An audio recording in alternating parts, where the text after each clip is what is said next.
Hello there. Once again, it's Anton from Anton Bay. Thank you for stopping by the collection room. Today I'm looking at some Wildstorm comics. This would be Wildcats. This is series 2, possibly 3.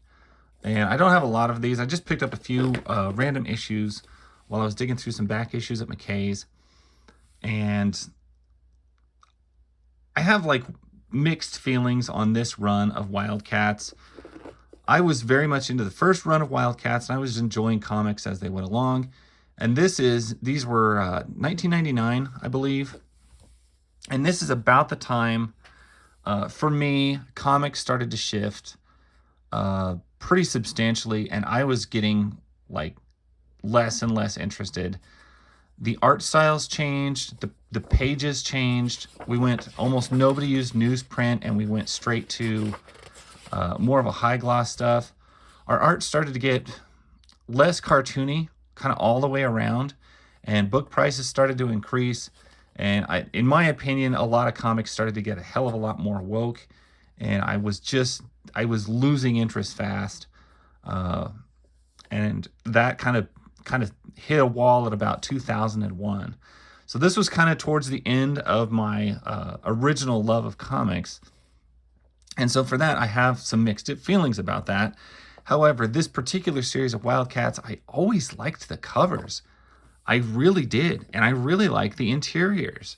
Like the art in these, even though it was not what I was really excited about and used to, I couldn't deny was good. Like, it's good.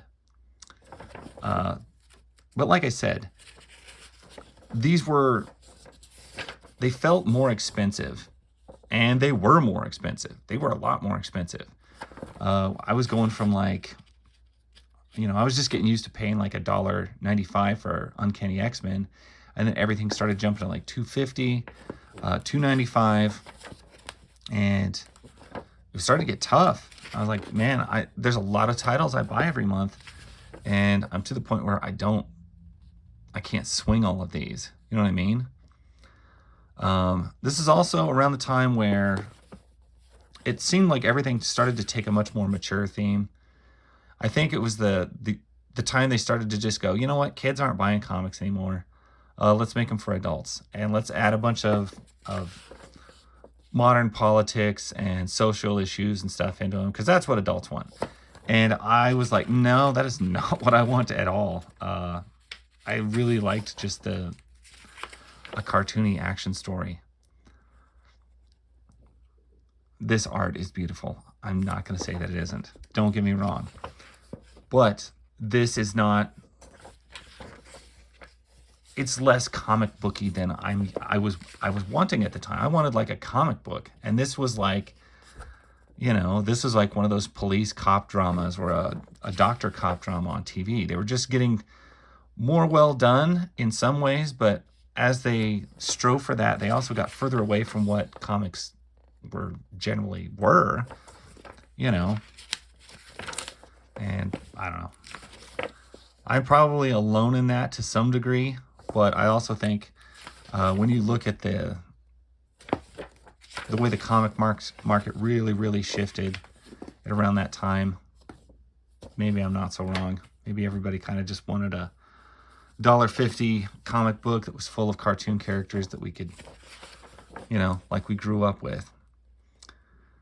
But everything was changing at the comic book market. Some of it went better than others.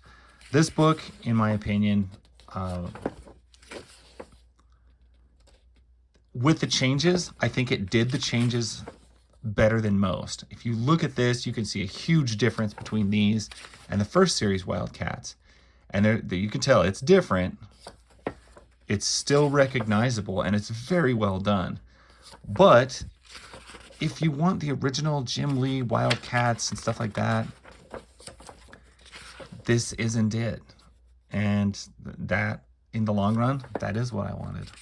I just wanted the original spandex hero Jim Lee stuff, and it seems like a lot of books started to abandon that look.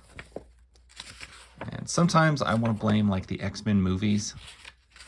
You know how the X-Men movies went like all black leather instead of like the usual bright colored costumes, and I think a lot of comics tried to shift that way. It's like, well, let's make it look more realistic in human terms. And I'm like, well, that's not really what I want out of a comic. I want it to look like a comic.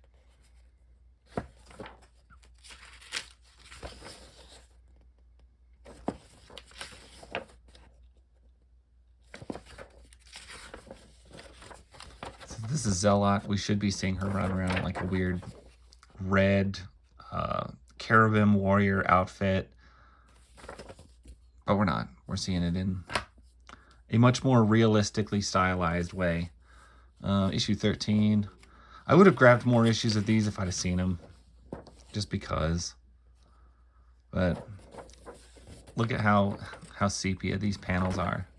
They're not the bright colored things. And you can always argue that these are good, but it's not the comics I want. Not everything has to look like an Archie comic, but I mean, that is the quintessential comic. So the further away from that you start to get kind of, I don't know, these pages start to get boring visually. The writing might be better. The dialogue's probably better.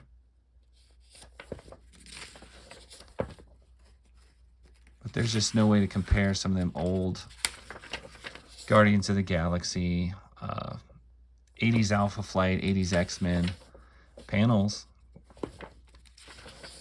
Some of this stuff starts to look pretty boring, even though it looks good. So, if that makes sense. Guess I'm just not a modern comic guy. And these would have been right at the turn of things, which is why I got them. Because like I said, I have mixed feelings. Part of me really likes them. Part of me really loves what they were doing. And part of me was really sad because of how much it changed from what it used to be and what it was originally and what I originally fell in love with. Yeah, that's pretty, I'd say that's a fair assessment. So anyway, mixed feelings aside, I was glad to get these. I only had to pay 50 cents for them. And so maybe this would be a good example to point out too, is I could get these out of a back issue bin for 50 cents. The original run of Wildcats, there was no issues of those in a back issue bin for 50 cents. Because I think people kind of want those. And I think the let's make a more grown-up comic, let's get, all the stuff. I don't think it had the lasting power that they really wanted it to in some ways. So that's my thoughts. That's my story. Thank you guys so much for watching. Let me know what you think about Wildcats and about the comic shift in 2000. Or don't. You don't have to. If you don't care, I understand. That's my story. Catch you later. Bye.